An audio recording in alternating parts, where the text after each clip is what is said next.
This is the Porsche Cayman GT4, one of the most underappreciated sports cars in Gran Turismo 7.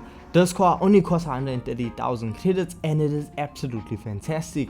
I actually have mine set at 650 performance points and it is absolutely fantastic. When it comes to acceleration, driving, just input, the responsiveness, everything about this Cayman is absolutely incredible. And with update 1.59, we see a brand new engine swap for this vehicle, which is kind of crazy considering the fact that it has an engine swap that completely makes this one of the best driving cars in Gran Turismo 7. But now, with update 1.59, we can take the engine from the 911 GT3 RS, the 992 GT3 RS, the ultimate GT3 RS, and put it into this Cayman. I mean, it's crazy, but that is the engine swap we can look at now. But I need to know, is this now the best engine swap for the Cayman? But before we get ahead of ourselves, the Cayman standard produces 379 brake horsepower and a weight of 1,340 kgs. Now, with the vehicle being naturally aspirated, it has consistent power throughout the rev range, which means it is an absolute pleasure to drive. Plus, too, it revs extremely high, so you really hear that boxer motor scream and just have a very enjoyable experience. Now, when it comes to lap times in the vehicle standard, don't be surprised to find yourself going around Kyoto Driving Park doing a 1 minute 50-second lap, which isn't too bad, but it's not really the fastest you can be, because once you, as I said, have it set at something like 650 performance points, which is what I have, because this allows me to use it around the Porsche Cup events. This vehicle dominates. Its only real downfall is straight line speed compared to the other 911s, but through the corners it is hands down one of the best sports cars you can drive in this game, which is just so insane considering the fact that it's so much cheaper compared to the other Porsches. Let's not dwell on that too much, because the engine swap that the Porsche already has is the engine from the GAC Maverick. Now, this vehicle is, when I tell you, one of the best engine swaps that not a lot of people talk about, due to the fact of it doesn't really have the best fuel efficiency. But when I tell you, and I'm saying when I tell you so many times, but when I tell you, it's so incredible, because the vehicle handles the power extremely well. And with the Porsche Cayman, it has massive amounts of downforce. We see rear downforce being at 460 and the front being at 280. So yeah, the car has more than enough downforce to keep it planted. And with the Maverick engine in it, it chugs like a train. You see yourself hitting 300 kilometers per hour with absolute ease, no stress, and it feels like the vehicle just wants to keep going. It's almost scary, and like, okay, you need to prepare yourself, because I don't think you understand how fast this car is actually going to be. And you see, on Kyoto Driving Park straight away, which isn't that long, we are doing 324 kilometers per hour before we need to slam on the brakes to make it around the first corner. That's the thing, you slam on the brakes and the car stops almost instantaneously, which is even more mind-blowing. Then you take it through the corners and the vehicle is planted. You can take corners almost flat out. If you're brave enough, you can. If you're gonna come out the other end alive, I don't know, but you can really push this vehicle to its limits. And it's so easy to understand and comprehend what the vehicle wants and what you need to do to get the ultimate experience out of the Porsche. And we see, when it comes to lap times for this vehicle, I found myself setting a fastest lap time of a 1 minute 27. A 127! That is completely absurd, and it's ridiculous how fast this Porsche actually is with this engine swap. So when I saw that we could actually receive an engine swap for this Porsche, it actually took me off guard, because I was like, wait a minute, something, we can't go from this and be something up here.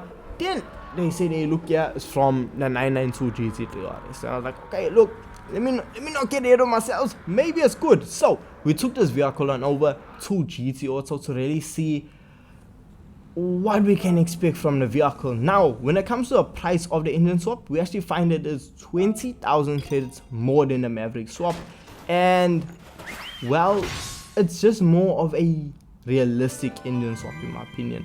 I don't know who's actually gonna take a GT3 RS engine and put it into a Cayman, but it just makes it a lot more realistic compared to putting a Maverick, the GAC Maverick engine, a Windsor V8 into a Porsche Cayman. So yeah, once you equipped the 911 engine, put it into a Porsche, take it on over to GT Auto and spend a lot of money, because yeah, you are gonna have to fork out a bit of cash to get the full performance out of the GT3's engine. Now we see we do not have any turbochargers applicable for this engine swap, so yeah, you are going to be left with 779 brake horsepower in a vehicle that weighs 1025 kg. So it weighs as much as a feather, it produces a solid amount of power, still almost half the power of the Windsor swap. So I'm really interested in seeing what it actually sets lap time wise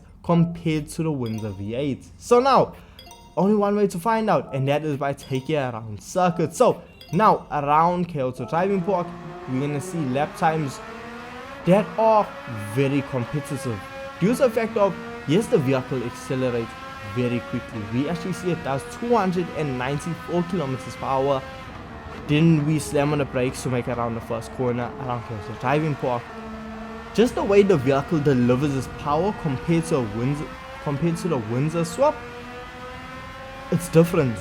It's not as aggressive, and it's a lot easier control. It's a lot easier to control. You won't find the rear wheels lighting up as much, and therefore you're able to really put the power down a lot sooner, which just helps with exiting and setting faster lap times.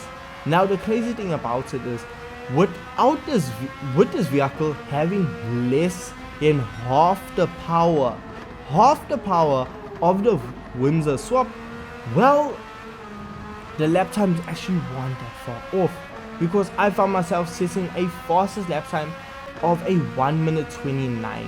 I lie, a 1 minute 28.0, and that just goes to show you this vehicle's insanely fast. It's actually very on par with the Windsor swap. Now, when it comes to fuel efficiency, the 911 GT3 engine actually beats out the V8, and so it has that upper level over it.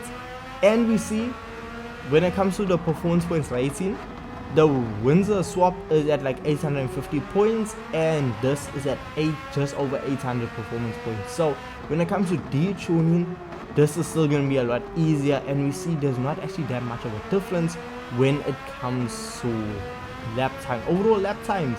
But when we put the AI against each other to see who is going to be faster, yeah, we noticed that the Windsor swap is really just so much faster, and it absolutely leaves the 911 swap. But when you actually drive both of these engine swaps, the biggest difference you'll notice is not handling, but just straight line speed.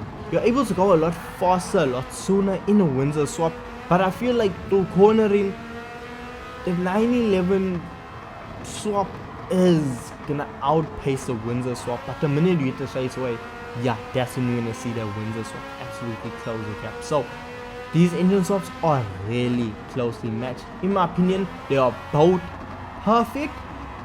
Which one I will take? For me, the person I am, the way I drive, I'm gonna stick with the Windsor swap. But I know a lot of people will be actually taking the 911 GT3 RS swap over that V8 because of just the easiness to drive. But for me, the one that really gets my blood pumping has to be that V8 engine. So yeah, that's my opinion of the new engine swap added to the Porsche Cayman. Let me know your thoughts and opinions of it in the comment section down below. And with this being said, I'll catch you guys in the next video. Peace.